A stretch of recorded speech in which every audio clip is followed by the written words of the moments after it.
Tutatulia vivyo hivyo kwa wimbo wa taifa pamoja na wimbo wa Jumuiya ya Afrika Mashariki.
Tunaweza kuketi. Basi wageni wetu, kipindi kinachofuata mgeni tu heshima, Mheshimiwa Rais wa Jamhuri yetu ya Kenya kuweza kukagua gwaride sasa, kwani hiyo ni sheria na amri kwa vikosi vyote vya ulinzi. Mgeni mashuhuri anapofika kuweza kukagua gwaride, watakao muongoza Mheshimiwa Rais kwa kuweza kukagua gwaride hilo wakiwa wameshikilia mikuki ni pamoja naye Sergeant Julius Mtai na Sergeant Bernard Omwe. Viongozi wa kikundi cha kuweza kubeba jukwaa la rais ni Sergeant Bronson Sigei. Vile vile watakaoshikilia meza ya kutuza wanafunzi pamoja na walimu walioweza kufanya bora ni pamoja naye Koplo Saramwendwa na Koplo Madrin Wainaina.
Kwa niaba ya itifaki zote zilizowekwa na Wizara ya Afya kulingana na gonjwa la corona, Mheshimiwa Rais hataweza kuwatuza moja kwa moja, bali ataenda kushuhudia wakichukua zawadi hizo, yeye mwenyewe akishuhudia.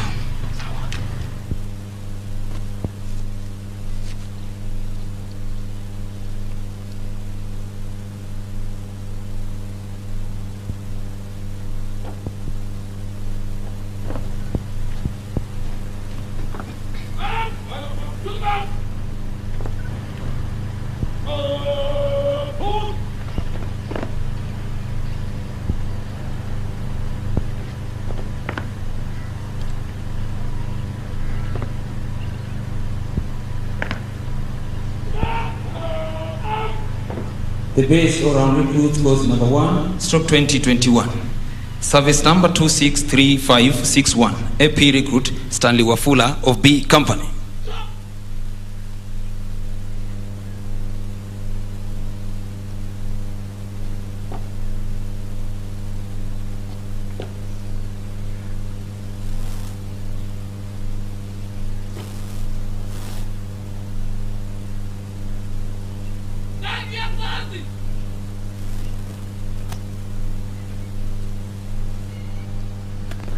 Service number 264047, AP recruit Albanas Maweu of M Company.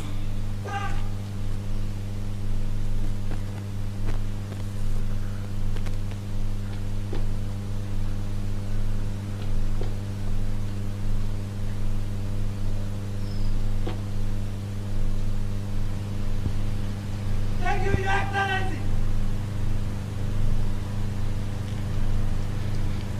Based in academics, service number 263386, AP recruit Titus Nyangi of L Company.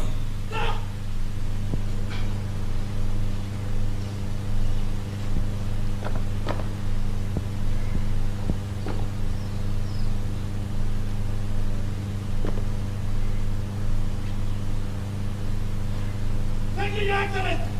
Best shot, service number 264278, AP recruit woman Ruth Chepchumba of Q Company.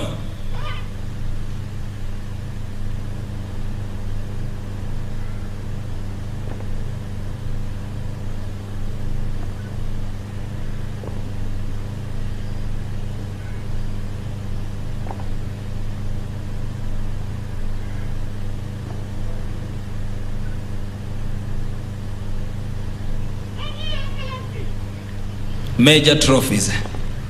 Best company in fieldcraft and tactics, H Company.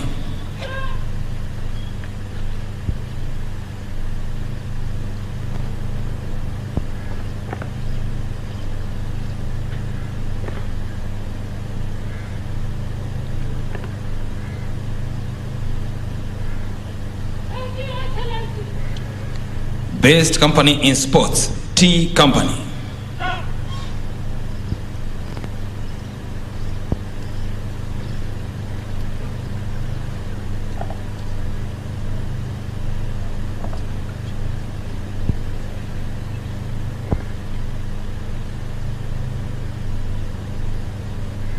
Thank you, Your Excellency.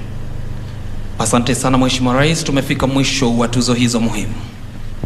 Ningeomba sote tusimame tumkaribishe Mheshimiwa Rais kwenye jukwaa kuu achukue nafasi yake.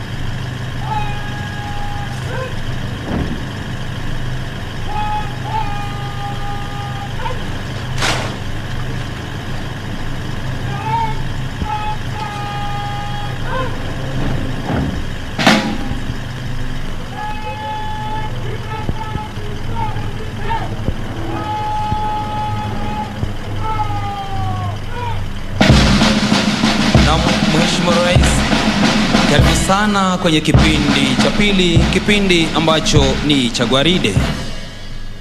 Gwaride hili ni gwaride kulingana na wakati huu ambao ni wakati wa kidijitali. Hivyo basi ni gwaride la muundo tofauti kabisa kuliko lile la mwaka mwingine uliopita ulipoweza kuwa nasi hapa.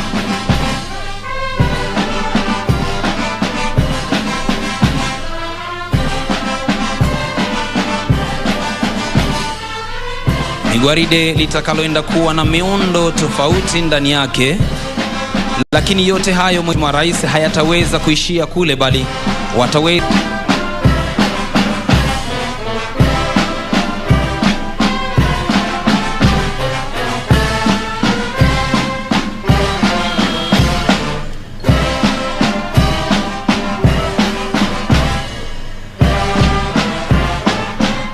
muda wowote sasa gwaride litang'oa nanga na kuanza kutembea ili kutoa heshima zao rasmi.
Ili kwa kuweza kuhakikisha hatua zote zilizoko ndani ya gwaride zinafuatwa sawia, ni bendi yetu chini ya uongozi wake Principal Director of Music Madam Asnath, Assistant Inspector General of Police.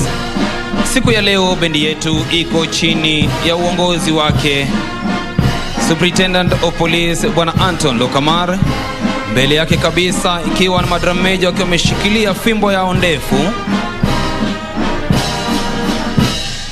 wakihakikisha kwamba kila hatua wanaitembea sawia. Mbele akiwa ni Sergeant John Otunga, upande wake wa kulia akiwa ni Koplo Alex Mutuku, upande wa kushoto ikiwa ni APC mwanadada Caroline Kabweria, na anayetudanganya kwa muziki huu kutumia chuma kile ama belaya ni Sergeant Archangel Gachoka.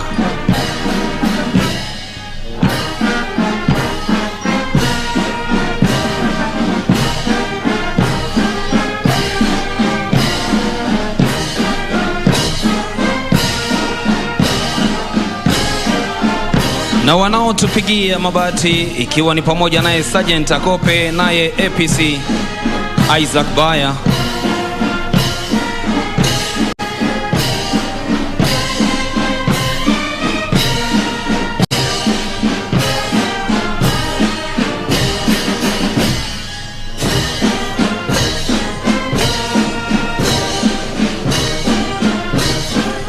Basi Mheshimiwa Rais, karibu sasa ukaweze kupokea heshima hizo kwa kuweza kukata kichwa upande wa kulia wa jukwaa kuu. Ikiwa mbele kabisa anayeongoza gwaride hili ni Senior Superintendent of Police Bwana Vincent Rotich, Parade Commander, Naibu Parade Commander Bwana Abraham Kemboi, Head of State Communication, Superintendent of Police. Anayemfuata kwa nyuma kabisa akiwa na rungu lake limesimama tisti kwenye kwapa ni Parade RSM Bwana Daniel Chacha. Kikundi cha kwanza Mheshimiwa Rais ikiwa ni A Company chini ya uongozi wake Chief Inspector Reverend Hanson Kiango, Senior Sergeant Ezekiel Sum akiwa msaidizi, naye Koplo Susan Kahiga akiwa mwelekezi wa kulia. Kundi linalofuata chini ya uongozi wake Inspector Andrew Nyongesa, Sergeant Julius Ekelo kama msaidizi, naye Koplo Frederick Njoroge akiwa mwelekezi wa kulia.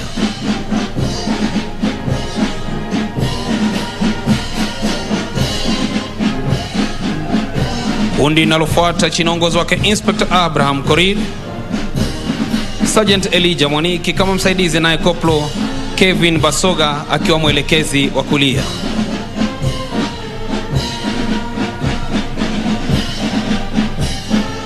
Kundi la mwisho la A Company chini ya uongozi wake Inspector Benwin Namanga, Sergeant Lucas Gashoki kama msaidizi, naye Koplo Boaz Menge akiwa mwelekezi wa kulia.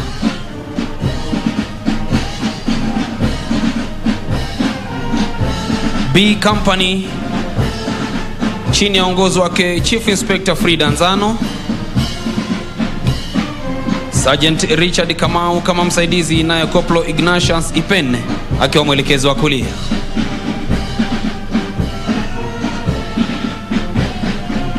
Kundi linalofuata chini ya uongozi wake Inspector Kenneth Njari, Sergeant James Ngigi kama msaidizi, naye Koplo Lilian Gasheri akiwa mwelekezi wa kulia.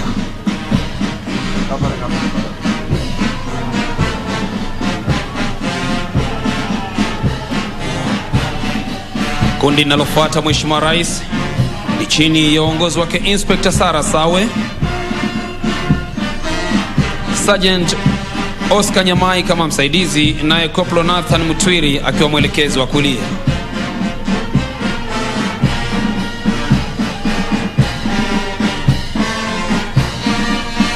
Kundi linalofuata linatufungia B Company chini ya uongozi wake Inspector Eric Lugaga, Sergeant Jacob Ogola kama msaidizi, naye Koplo Steven Mokaya akiwa mwelekezi wa kulia.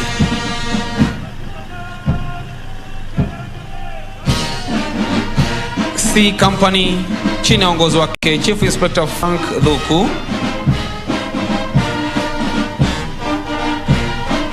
tayari ndo hilo linapita mbele yako Mheshimiwa Rais. Sergeant Augustine Yobesh kama msaidizi, naye Koplo Roba Diba akiwa mwelekezi wa kulia.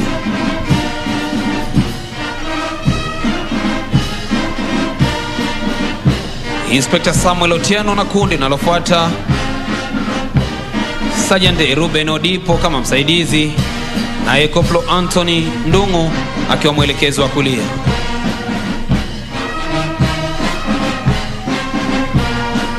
Inspector Dennis Kasakala na kundi linalofuata Mheshimiwa Rais, Sergeant Frederick Boyd kama msaidizi, naye Koplo Charles Yogo akiwa mwelekezi wa kulia.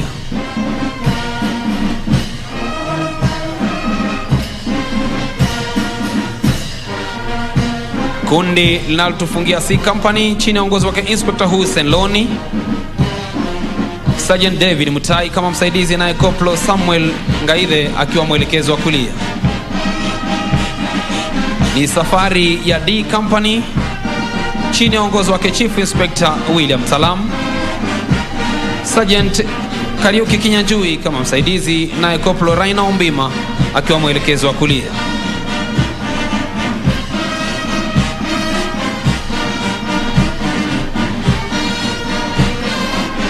Inspector David Masulia na kundi linalofuata Sergeant Eunice Jaruto kama msaidizi, naye Koplo Agri Ochwada akiwa mwelekezi wa kulia.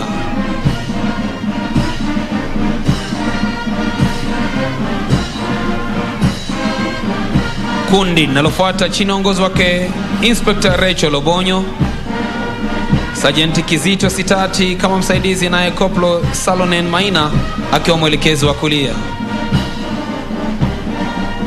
Kwa kututamatishia D Company ni kundi chini ya uongozi wake Inspector Miriam Mureithi, Sergeant Felix Tanui akiwa msaidizi, naye Koplo Isaac Ojwang akiwa mwelekezi wa kulia.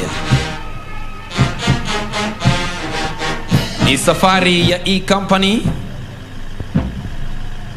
kwa lugha ya kiaskari ikijulikana kama Echo, chini ya uongozi wake Chief Inspector Joseph Okonya, Senior Sergeant Solomon Gakuo kama msaidizi, naye Koplo Cedric Mwaringa akiwa msaidizi wa kulia.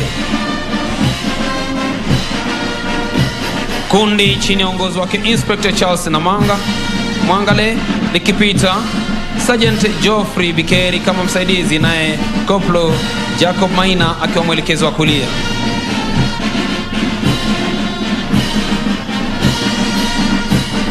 Kundi nalopita chini ya uongozi wake Inspector Bernard Sigei,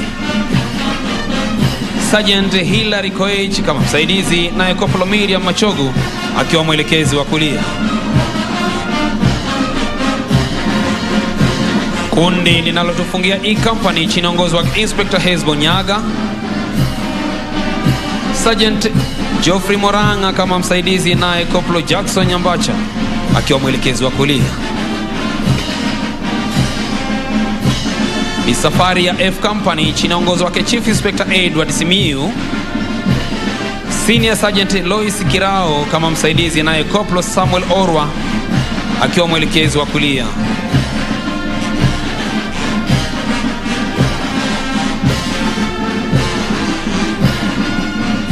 Kundi nalofuata chini ya uongozi wake Inspector Shadrack Tirop, Sergeant Felix Korir akiwa msaidizi, naye Koplo Kevin Koech akiwa mwelekezi wa kulia. Kundi nalofuata chini ya uongozi wake Inspector Silas Welekwa, Sergeant Jacob Ondiek akiwa msaidizi, naye Koplo Gibson Kuria akiwa mwelekezi wa kulia. G Company Mheshimiwa Rais chini ya uongozi wake Chief Inspector Nelson Kitio, Senior Sergeant George Kaingu kama msaidizi,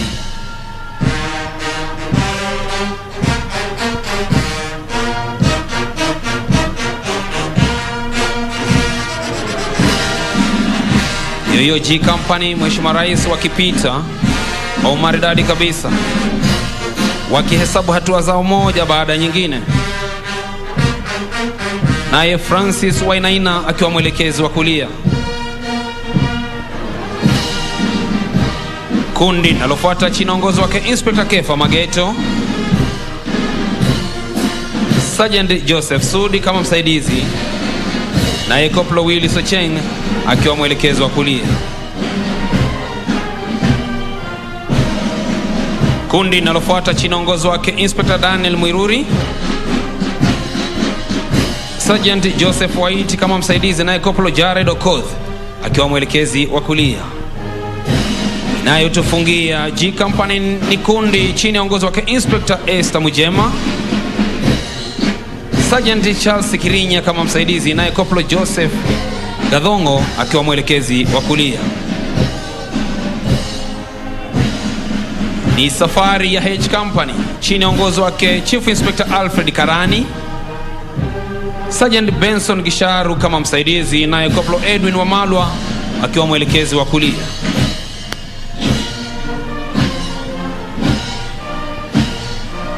Kundi chini ya uongozi wake Inspector Samuel Mudhama, Sergeant Edwin Juma kama msaidizi, naye Koplo Elvis Kirwa akiwa mwelekezi wa kulia.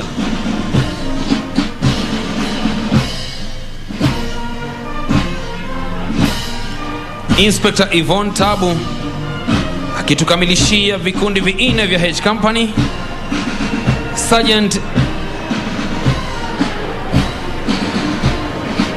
Eric Osoro akiwa kama msaidizi, naye Koplo Joshua Mwongela akiwa mwelekezi wa kulia.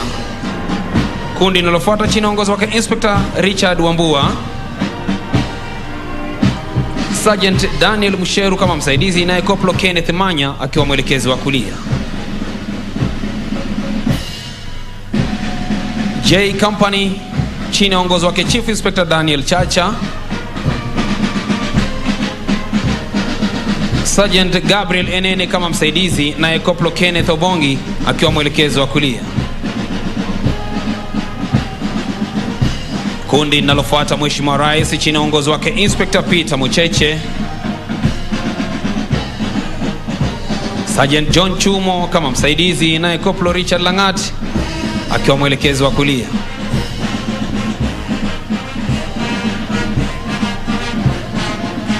Kundi linalofuata chini ya uongozi wake Inspector Josephat Kiogora,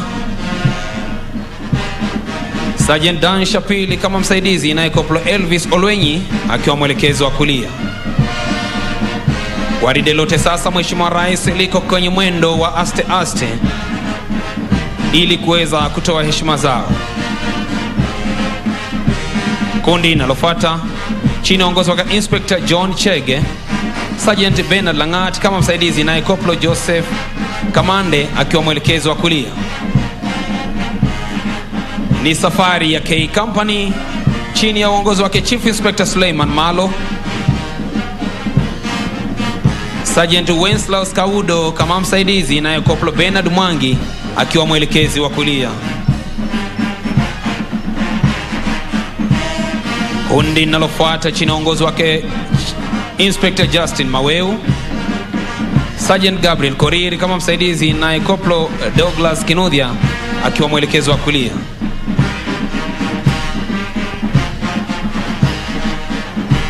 Inspector Felix Mwania na kundi linalofuata Mheshimiwa Rais, Sergeant Denish Obura kama msaidizi, naye Koplo Jackson Ngigi akiwa mwelekezi wa kulia.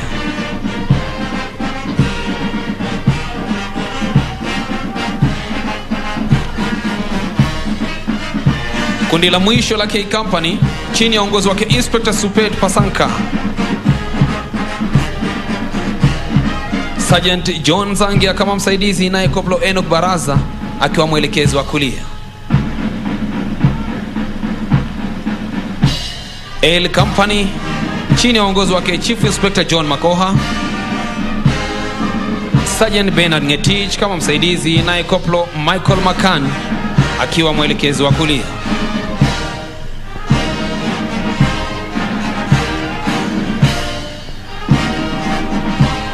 Inspector Silas Mutuma na kundi linalofuata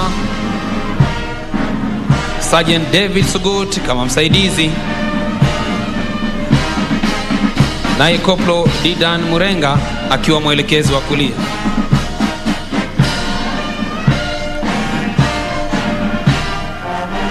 Kundi linalofuata chini ya uongozi wake Inspector Felix Otieno, Sergeant Kalasinga Rajab akiwa msaidizi, naye Koplo Isaac Nyaega akiwa mwelekezi wa kulia.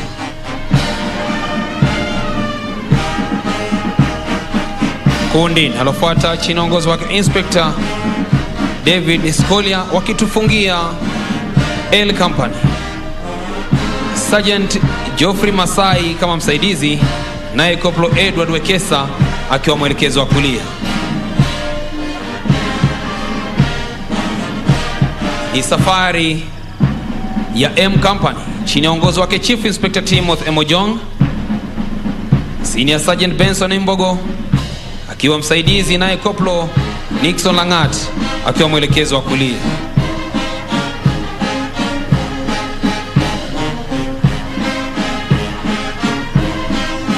Inspector Steven Mugo na kundi linalofuata Sergeant Enoch Baraza, Zakaria kama msaidizi, naye Koplo Steven Wafula akiwa mwelekezi wa kulia.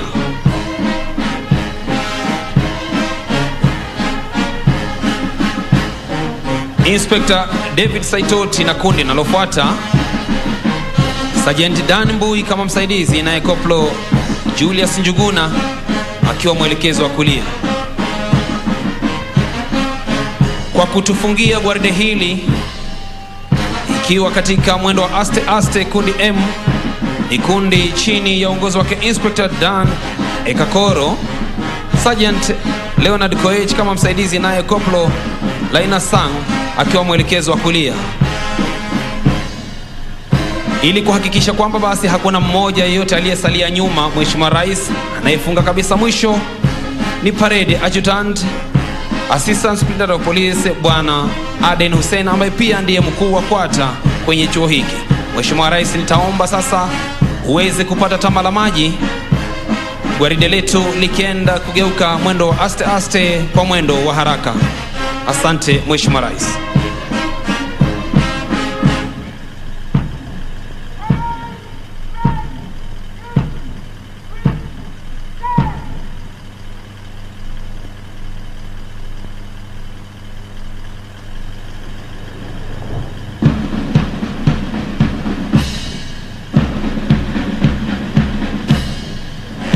Baada ya gwaride kuweza kupita kwenye mwendo wa aste aste, Mheshimiwa Rais, sasa litaweza kurudi tena wakitoa heshima zao tena kwa mwendo wa haraka haraka.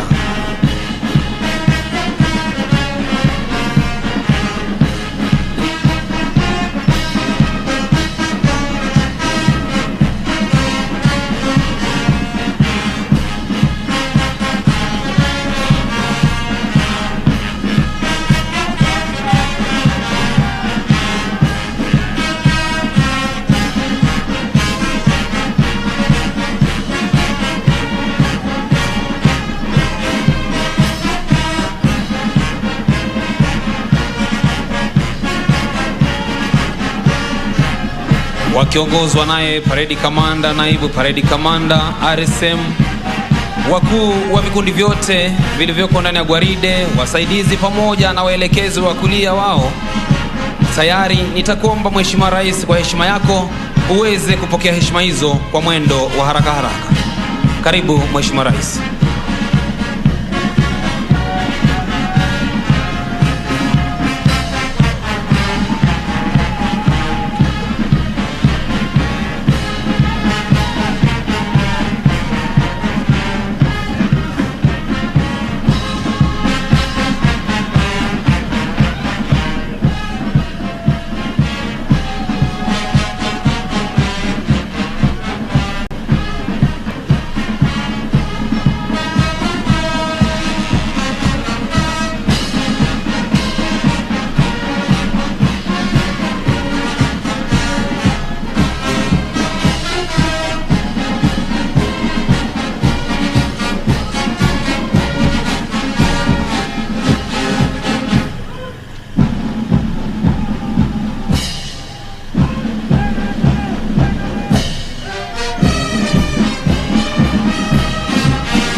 Asante sana Mheshimiwa Rais kwa heshima yako, naomba sasa uweze kuketi.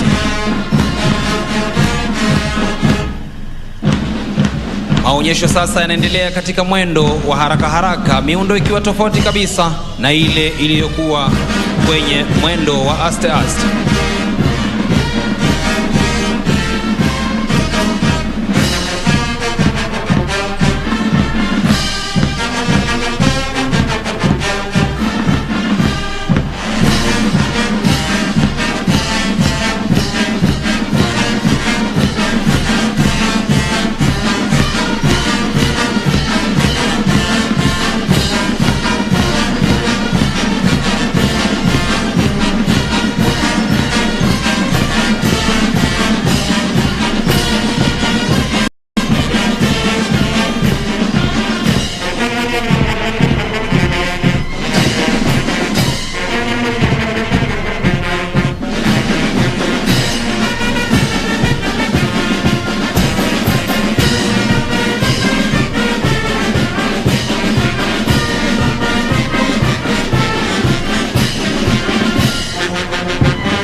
Kurudi mahali walipoanzia gwaride hii.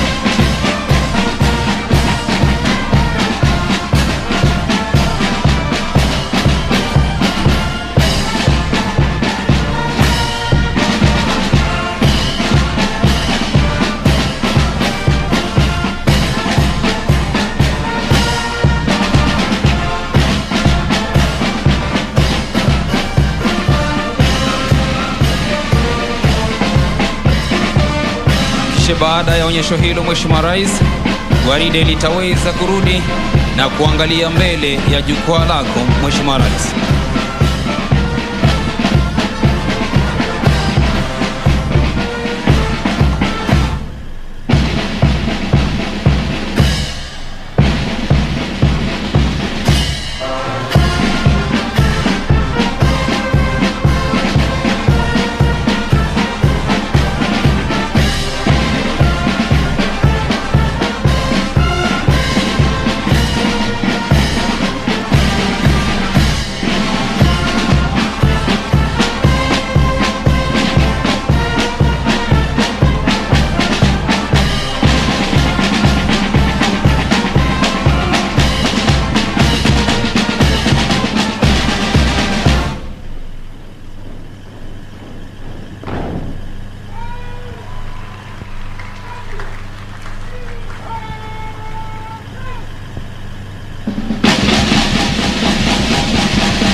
Tusimame wote kwa review order, kisha wimbo wa taifa.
I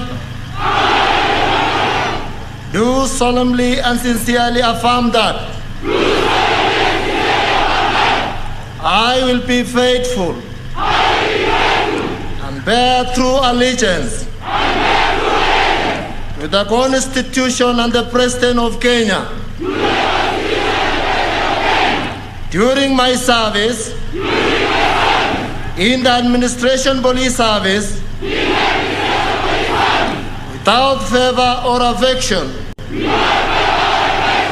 malice or ill will, that I will at all times do my utmost to preserve the peace and prevent offenses against the peace, that while I shall continue to hold the said office to the best of my skills and knowledge, discharge all the duties thereof, faithfully according to law. I will subject myself to the Constitution, all acts, orders and regulations, now or in future, in the service, relating to my service, in the Administration Police Service, and that I will discharge all the duties of a police officer according to law, without fear, favor, affection or ill will. So help me God.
Your Excellency, the President of the Republic of Kenya and the Commander-in-Chief of the Defense Forces, the Cabinet Secretary for Interior and Coordination of National Government and Citizen Service, the Inspector General, National Police Service, senior government officials who are here, and invited guests, the graduates.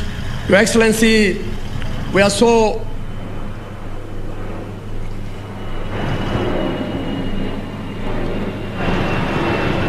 Your Excellency, on my behalf and on behalf of the Administration Police Service, we are so humbled that you found time to come and grace this graduation ceremony of 2,610 recruit constables who are graduating today.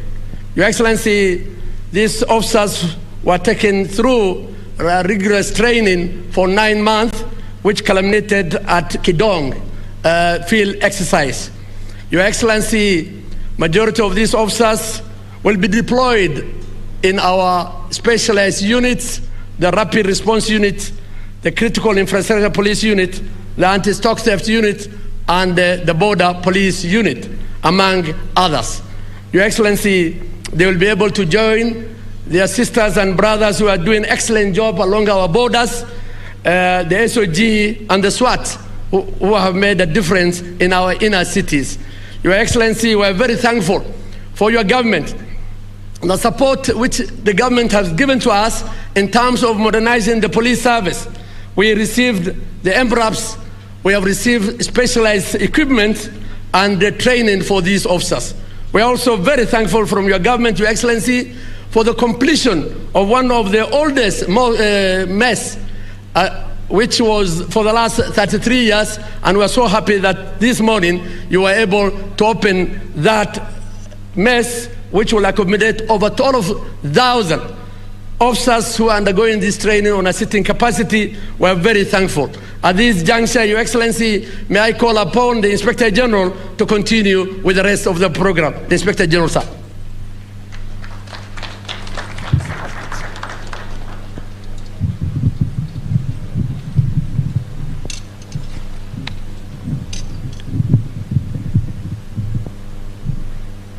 Your Excellency, sir, the President and Commander-in-Chief of the Defense Forces, Cabinet Secretary, Minister of Interior, Dr. Fred Matiang'i,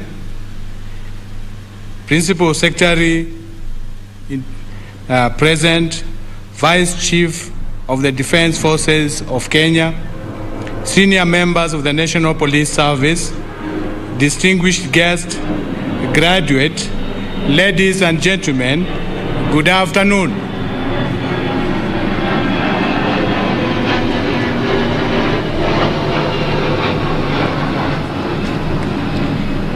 Your Excellency, sir, on behalf of the National Police Service, I would like to sincerely thank you for honoring our invitation to be the chief guest during the passing out of these Administration Police Service recruits, despite your busy schedule.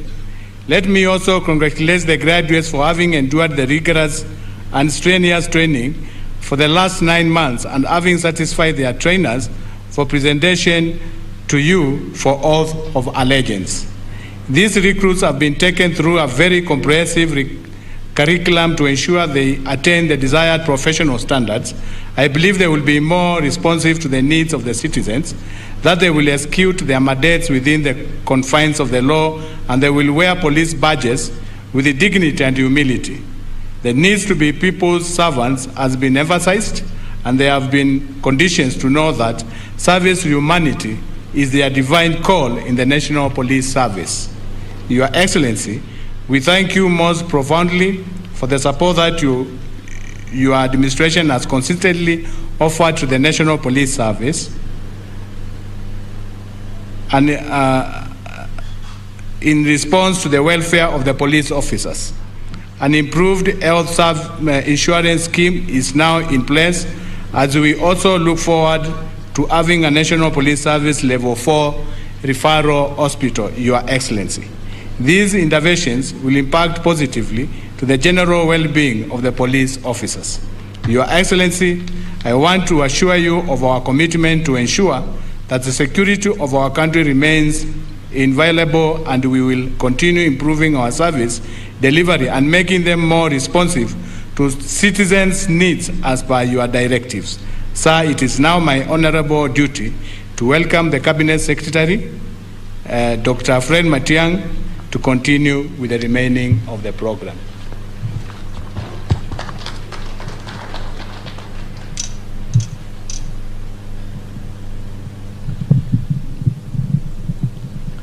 Your Excellency, the President of the Republic of Kenya and the Commander-in-Chief of the Kenya Defense Forces, my colleagues from the Ministry of Interior and Coordination of National Government here present, led by our Chief Administrative Secretary, Madam Winnie Gushu, and our Principal Secretary, Dr. Karanja Kibicho, the Vice CDF, General Ogola, the Inspector General of Police, and the entire senior team of the police service, the chairperson and members of the National Police Service Commission, the chairperson and honorable members of the National Assembly Departmental Committee on Security, Honorable Mwathi, distinguished guests who have been invited here, recruits who are passing out today, ladies and gentlemen. Your Excellency, we thank you on my own behalf and on behalf of my colleagues at the Ministry of Interior and really the internal security sector in our country for what you have done to our nation. Your Excellency, we were here, and many Kenyans who were here in 2013 know where we were in terms of the challenges we had in the security sector. You have dedicatedly led us in your capacity also as the chairman of the National Security Council in pursuing reforms in the internal security sectors, focusing on the police especially. And now, as evidenced by so many things that have been done recently and by the wonderful work that is done by our men and women in uniform, Your Excellency, we can proudly say that the investment that you have made in terms of resources and acquisitions have made our internal security sector one of the strongest in the region. Your Excellency, these achievements are a tribute to your judgment, to your solid leadership, and to your vision. I have been privileged to have a position on the front row seat in your leadership of the National Security Council and in the decisions you have made every day on the safety and security of our people. We thank the Lord for the opportunity you have given us to serve our country, but most importantly, sir, I would be very honest to say we thank the Lord for your leadership, because singularly because of your vision and your focus, we have continued to strengthen our internal security sector. As we go forward, sir, I would like to promise that we will continue to follow the path that you have drawn for us. Invest every coin that you have given us through the national budget where it should go, and ensure that we move further and further away from those bad habits of the past where this sector was affected by decisions that were less professional and decisions that were not focused on the performance of these men and women here, and therefore, of course, affecting the security of our people. Your Excellency, the 2,610 officers who pass out today will join the rest of the team that we're working with in preparing for the general elections. And Your Excellency, again, we will follow the path you have drawn for us of ensuring that our country remains secure, because that is our foremost responsibility and our foremost duty as government. Finally, Your Excellency, as you remind us all the time, the people of Kenya look at government or look up to government so that we can provide a service. You have insisted to us that we must be at the forefront in ensuring that our country is not only safe, but wananchi develop an even better relationship and enjoy the company of our people.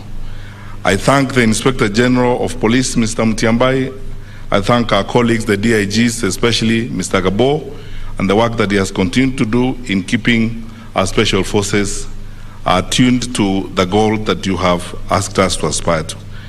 It's a proud moment for our country, sir, and I believe everyone, not just here, but out there who are listening and watching, are looking forward to listening to you. And therefore, ladies and gentlemen, it is my singular honor and pleasant duty to request you to be upstanding as we invite His Excellency, our President and Commander-in-Chief of the Kenya Defense Forces to speak to us. Your Excellency, sir. Asante, please be seated.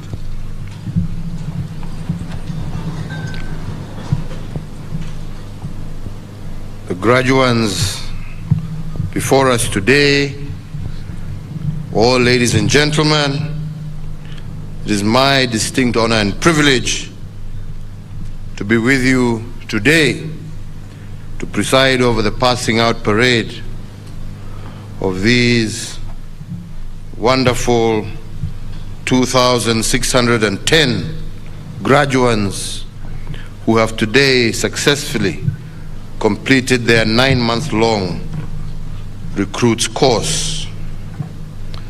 There are a few occasions that are more gratifying to me than the commissioning of new officers within our security agencies.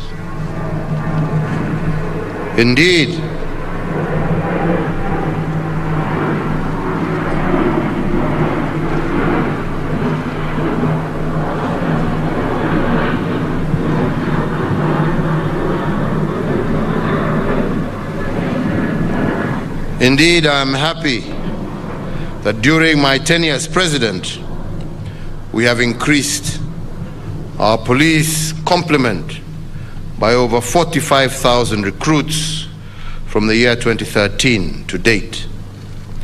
No previous administration has implemented such a significant increase in the capacity of our national police. So, graduates, today I'm pleased to join your families, your relatives and friends in commending you for having successfully completed your training, which has been quite rigorous. Your graduation today is not only your individual achievement, but also a mark of pride and accomplishment shared by your families, your friends and relatives, as well as Kenyans at large. So let me commend the team in the ministry led by the Cabinet Secretary, the Inspector General and his DIGs, the college commandant, and all the instructors of this college. Your superlative efforts have yielded the fine young officers who are before us today. So to you, graduates, as you leave this college and begin your service to Kenya, I wish to remind you that yours is a profession that demands you unconditionally commit to the motto of uaminifu na haki. You will be called upon to serve faithfully and with utmost integrity. You will be required to be the hope of those who are hopeless, the shield of justice and the enforcers of law, who do so, as you have just said in your own oath, without fear or favor. As we continue along the journey of deepening the transformation and rejuvenating our law enforcement agencies, remember that you are the face of the organization.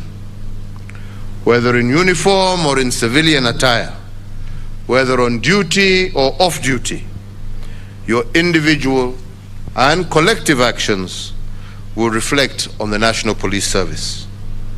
Therefore, be ever respectful, willing to aid and assist, and committed to ethics and integrity.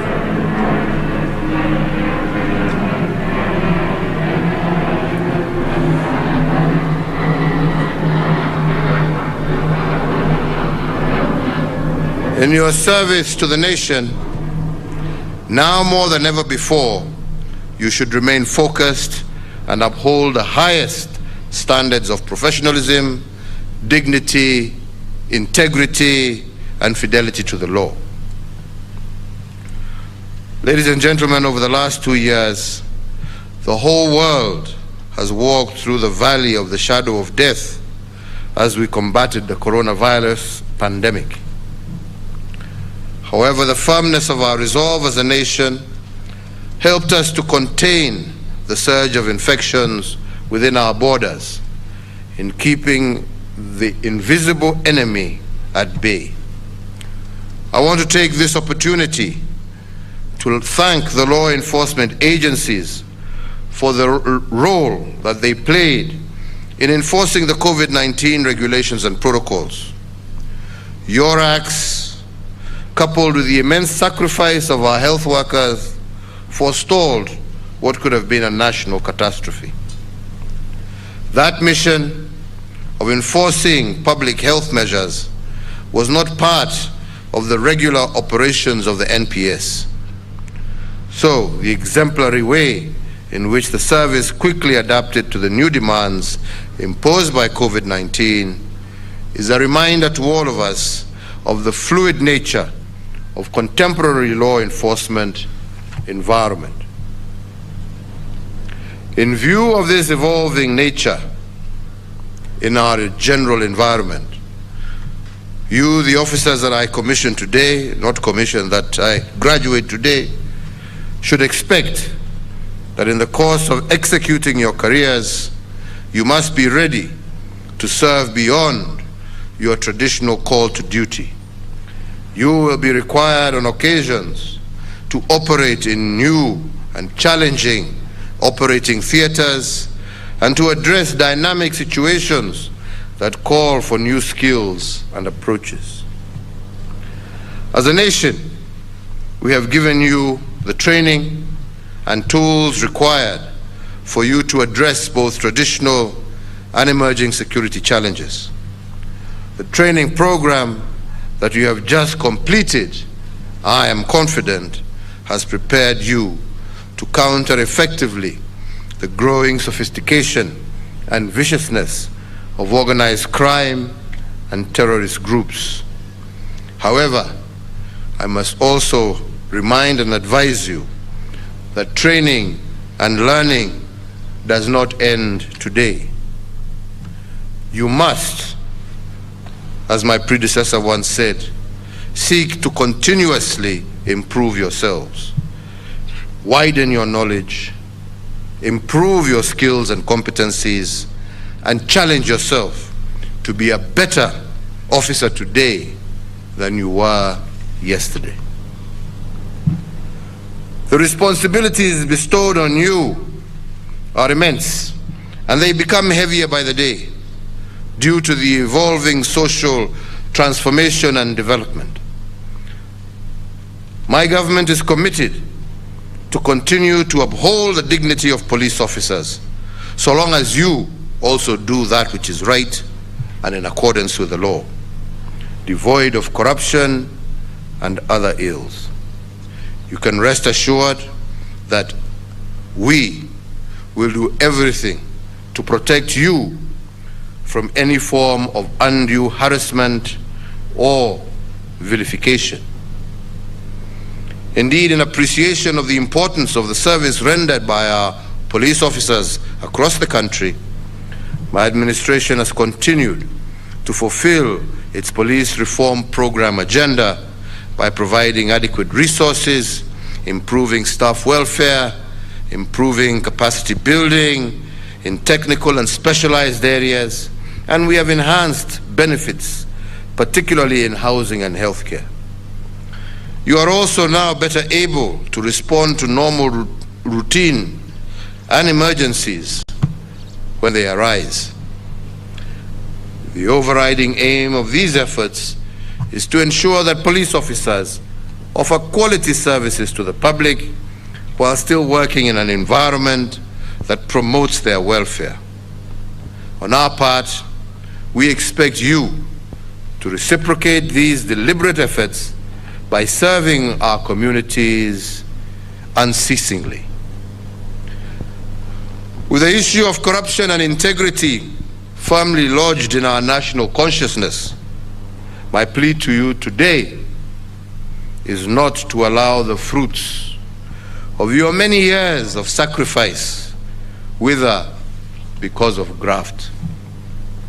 Save yourselves and your families the agony, the shame, and the tears that come from prosecution, suspension, and being exited from the service. Serve with integrity and commitment to duty so that you can bring pride to our nation, to the police service, to your colleagues, and to your families. My administration, as you know, has adopted a multi-agency approach in tackling security issues.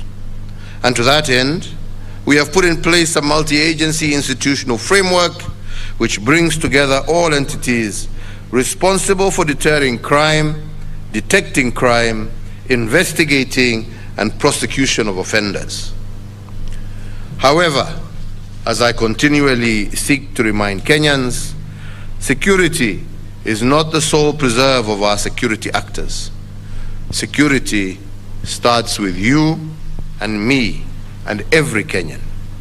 And therefore, once again, I urge all Kenyans to be partners with the security agencies in fighting crime by volunteering any vital information on threats to security within their locality.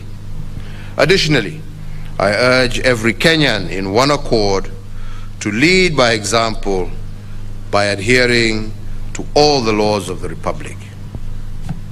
So, ladies and gentlemen, in recognition of the very demanding responsibilities placed on our security agencies, I today pay tribute on my own behalf and on behalf of all Kenyans to our gallant officers from various services who have paid the ultimate sacrifice to the service of our country and our people. I also want to laud our law enforcement officers and security agencies for the role that they continue to play in making our country safe.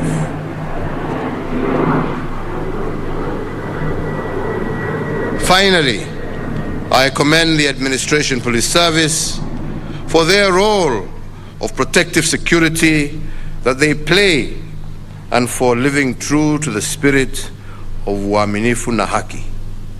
Their participation in fighting cross-border crimes, organized crimes, cattle rustling, protection of government property infrastructure, and their continued contribution to the multi-agency security operations is indeed commendable, and I want to thank you all for your good service. And to you, our newest officers who graduate today, please go forth and serve our people and our nation fully, faithfully, and fearlessly. May your words and deeds bring nothing but honor to the service and to your families. We want you to be role models to those who would want to serve in the security sector, and we look upon you to be the spear of the law, the shield of justice, and the foundation of a more just, more fair, more equitable, and more prosperous Kenya for all. Mungu awalinde ukienda kutekeleza shughuli zenu mbalimbali za kulinda wananchi na kulinda taifa letu. Mungu awaongoze. Tumefurahi sana kuwaona leo mkiwa mmetimiza training yenu na mkiingiana na wenzenu kulinda maisha na mali ya wananchi wa Kenya. Yangu ni kuwatakia kila laheri. Muwe watu ambao watakuwa waaminifu.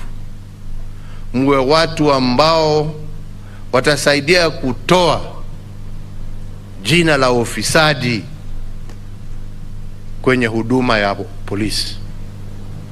Muwe watu ambao watasaidia wenzao, watakuwa mstari wa mbele ukiwa kazini, hata ukiwa nyumbani. Ujue ya kwamba jukumu lako kulingana na ile kiapo ambacho mmechukua hapa siku ya leo, timizeni, mulinde wananchi. Na tukifanya hivyo, tutakuwa na nchi tulivu, nchi ambaye sisi zote kama Wakenya tutaweza kujivunia. Kwa niaba yangu na kwa serikali, sisi tutaendelea kuhakikisha ya kwamba tumewapatia vifaa na tumeangalia pia maslahi yenu na ya jamii zenu, ndio muweze kufanya hiyo kazi ambaye leo mtaianza. Kwa hivyo nimalizie tu kwa kusema Mungu awaongoze, awalinde na awabariki leo na kwenda mbele, na nawatakia kila laheri. Sasa mkiwa maofisa wa polisi wa kulinda Wakenya wenzenu. Asanteni sana. Thank you. Kindly let's all be upstanding.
Thank you, Your Excellency. We may be seated.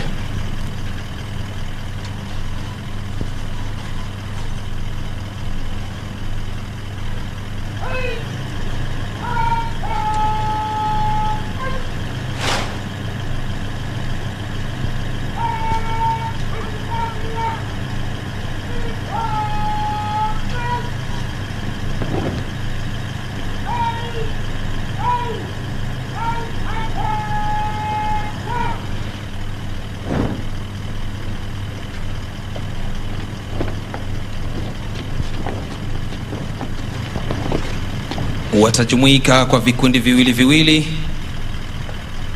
ili tuweze kufupisha kutoka kwao na kwenda kuhudumia wananchi.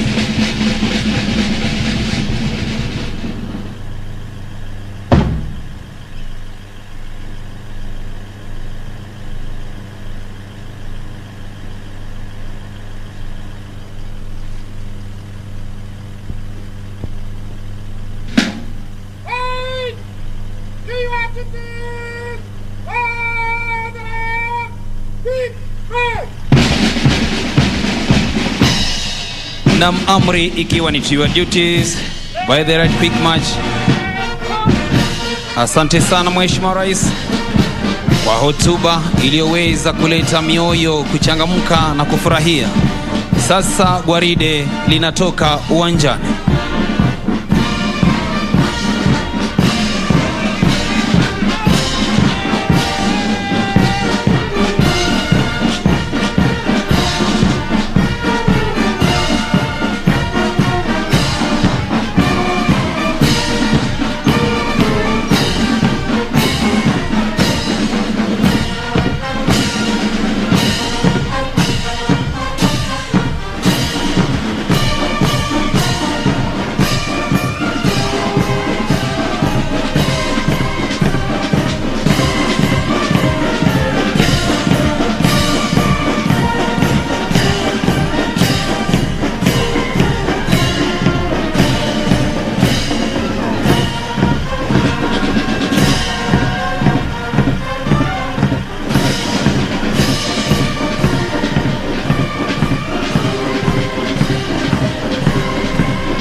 Mheshimiwa Rais, kikundi kilichoko mbele yako kwa sasa ni kundi la kwata ya kunyamaa, lugha ya Kimombo kijulikana kama silent drill.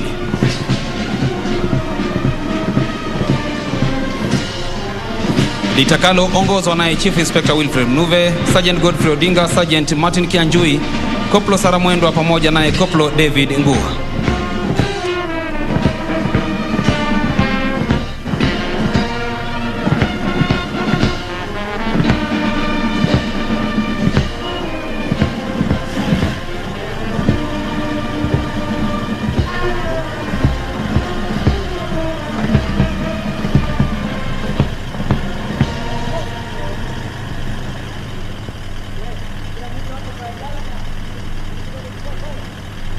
Wanaingilia kutoka upande wa kushoto na upande wa kulia wa kiwanja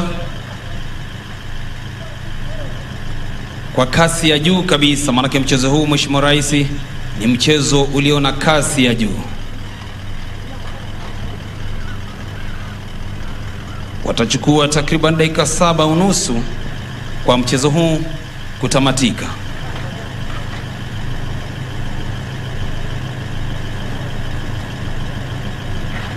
Washirika ikiwa ni hawa afisa ambao wamefuzu leo, wakiwa ni 110,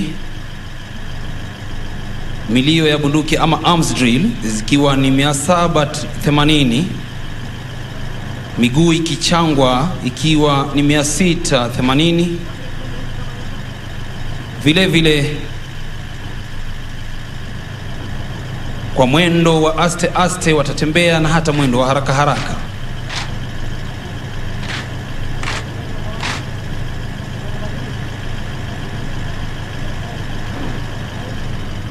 Tayari wakiwa wamejumuika na viongozi wao kuja kuomba ruhusa. Nitakuomba Mheshimiwa Rais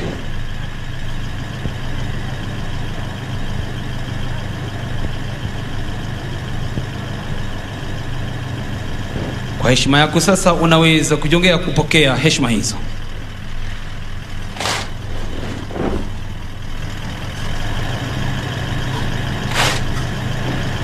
Asante sana Mheshimiwa Rais, na kuomba uketi ujione uhondo. Wakiwa wamevalia mavazi rasmi yetu ya kivita, mabegani vitambaa vyeupe, miguuni pia wakiweza wamefunga vitambaa vyeupe.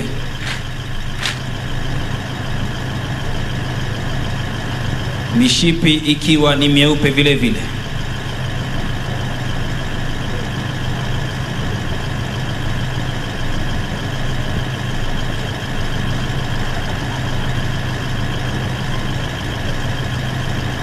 Mwendo huu basi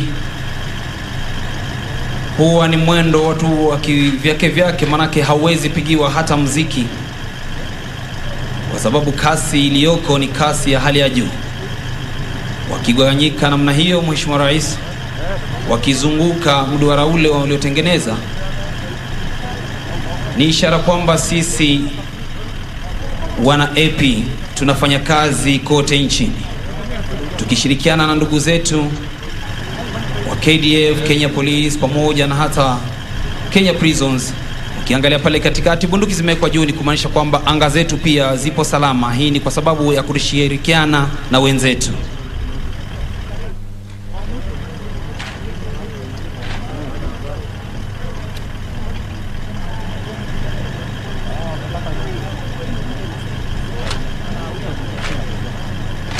Ikiwa ni mwendo wa aste aste.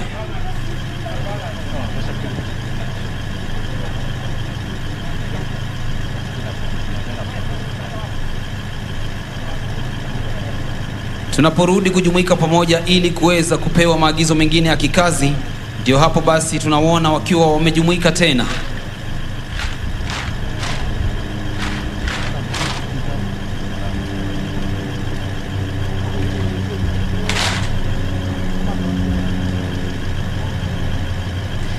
Ili kazi hii iweze kufanyika kabisa kwa uzuri na umaarufu, sharti kuwe na uaminifu.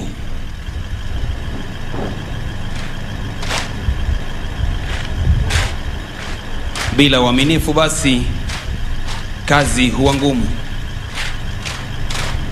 Hivyo wanachokifanya pale ni kuaminiana, ndio maana wanarushiana bunduki zile. Pasipo uaminifu tungekuwa tumeona mmoja imeshaanguka chini.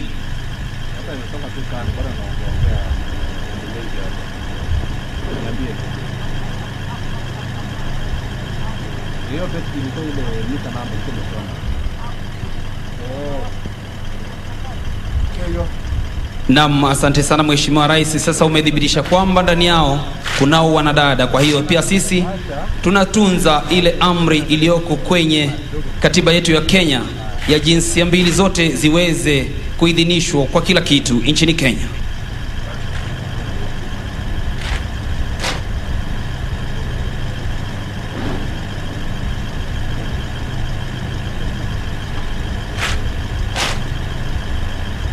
Miundo hii inayoundwa ni namna jinsi vile tunavyopigana vita. Sharti kuwe na mmoja mbele, ikijulikana kama arrowhead formation.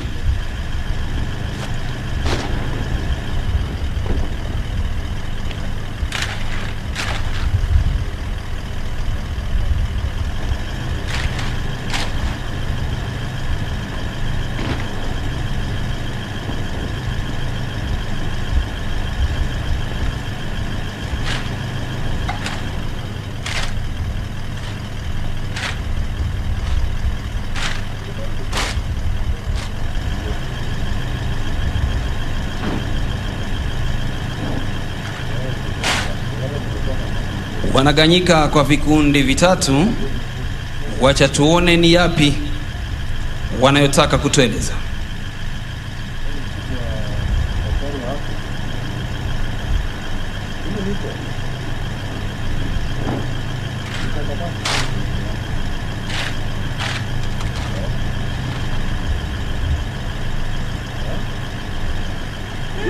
P T C. Naam, wito ni kwamba pamoja tuzuie corona. Ama kweli tusipokushirikiana basi itakuwa vigumu sana sisi kuweza kuzuia janga hili la corona. Ndani yake pia unapoona Mheshimiwa Rais, tunazo bendera mbili. Bendera ya Kenya, bendera ya National Police Service, na pia vile vile bendera ya kikosi polisi tawala, kwamba tunafanya kazi kwa uadilifu na uaminifu. Ndipo ngao yetu inasema uaminifu na haki.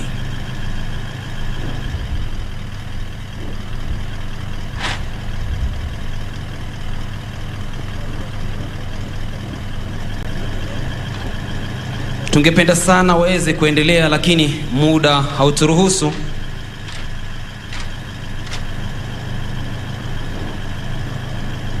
Hivyo basi wametamatisha onyesho hili. Nitakuomba Mheshimiwa Rais uweze kuchukua shukrani hizo kwa heshima ya kipekee.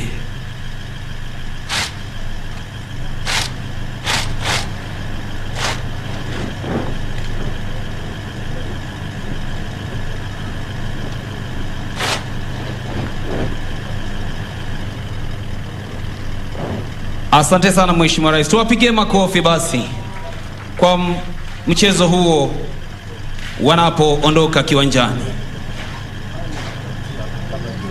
Tumefika tamati ya maonyesho hayo Mheshimiwa Rais. Kipindi kitakachofuata ni kipindi cha picha.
Picha ya kwanza itaenda kuwahusisha makamanda waliokuwemo ndani ya gwaride.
Na bila shaka na hapo ndipo tamati ya sherehe hii muhimu zaidi ya kufuzu kwa makurutu wa polisi wa utawala wapatao 2610, 215 wakiwa wanaume na 395 wakiwa ni wanawake. Zoezi ambalo bila shaka limeongozwa na kiongozi wa taifa Rais Uhuru Kenyatta, ambaye ndiye mrejeshi mkuu wa majeshi yote ya ulinzi hapa nchini.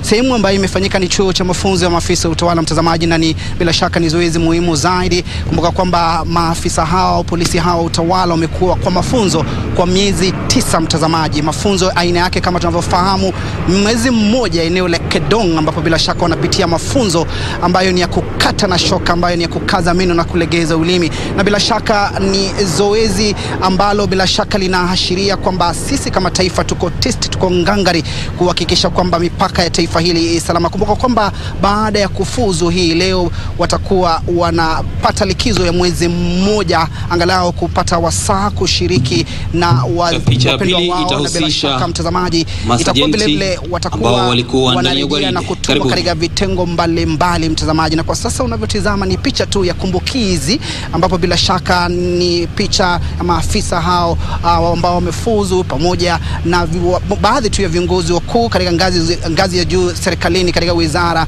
ya usalama, kiwemo waziri wa usalama wa ndani Dr. Fred Matiang'i, Inspector Generali wa polisi Hilary Mutyambai, miongoni mwa viongozi wengine wa kisiasa, ikiwemo kamati ya masuala ya usalama katika bunge la kitaifa, mtazamaji. Na bila shaka ni vema uweze kufahamu vitengo vine maafisa hao au wa polisi hao utawala watakuwa wanatuma. Mojawapo ni ile kushughulikia masuala ya wizi wa mifugo katika lugha ya King'eng'e, anti-stock theft unit. Vile vile watakuwa wanatuma katika mipaka ya taifa hili kuhakikisha kwamba wanashughulikia shambulizi lolote la kigaidi.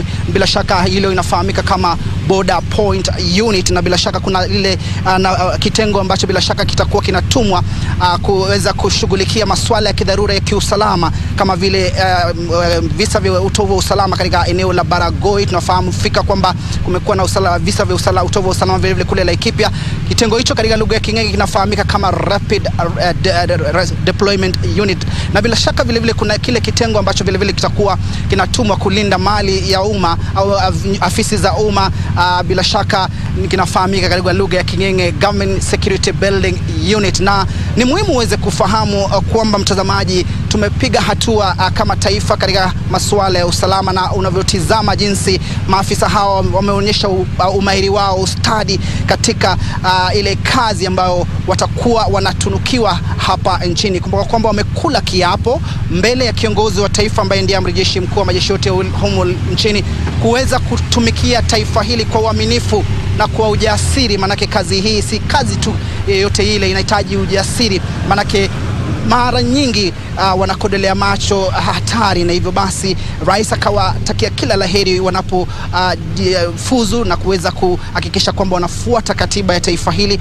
na kuhakikisha kwamba wako kwenye mstari wa mbele kuhakikisha usalama wa Kenya umeweza kuzingatiwa. Rais ameweza kuzungumzia swala hili la vita dhidi ya ufisadi, akiwaonya dhidi ya kuhusika katika masuala ya ufisadi. Kumbuka kwamba asasi hii imekuwa ikinyoshewa vidole vya lawama kwa tuma za ufisadi, na kwa hivyo rais amewataka kuepukana sana na visa hivyo vya ufisadi. Na unavyotizama mtazamaji, ni msafara wa kiongozi wa taifa ukitoka hapa jukwani katika chuo cha mafunzo ya maafisa utawala, kuashiria kwamba tayari sherehe hii imekamilika, na sasa linalosubiriwa ni kuona jinsi maafisa hawa wapatao 2610 wa polisi wa utawala watakavyojituma kuhakikisha kwamba mipaka ya taifa hili salama. Rais vile vile ameweza kupongeza vikosi hivi au maafisa hao wa utawala, manake wao ndio walikuwa mstari wa mbele kupambana na chamuko hili la corona,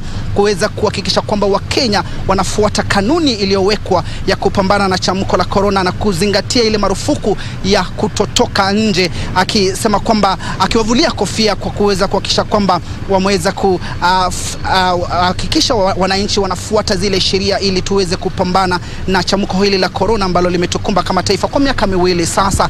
Vile vile waziri wa usalama wa ndani ameweza kuzungumzia kuhusiana na mikakati ambayo imewekwa ili kuhakikisha kwamba wizara hii ya usalama inaendelea kufanya vema zaidi, na akasema kwamba wamepiga hatua, manake hapo awali kulikuwa na mambo ambayo yalikuwa yakifanyika bila kufuata sheria, na akasema kwamba sasa kuna unyoofu katika wizara hii ya usalama, vile vile wizara ya ulinzi. Na ni vema uweze kufahamu mtazamaji vile vile alivyodokeza waziri wa usalama kwamba kuna masuala mengi ambayo yameweza kutokea au kufanyika katika vikosi vya usalama, masuala hasa kuhusiana na ujenzi wa jumba mbalimbali, majengo yameweza kuimarishwa, na hii leo kiongozi wa taifa ameweza kufungua jengo la maafisa wa utawala hapa katika chuo cha mafunzo ya utawala, jengo ambalo litaweza kumudu maafisa wa utawala wapatao 12,000. Jengo katika lugha ya King'enge linafahamika kama mess, na ni hafla ambayo tumekuletea Kenya kutoka makao makuu hapa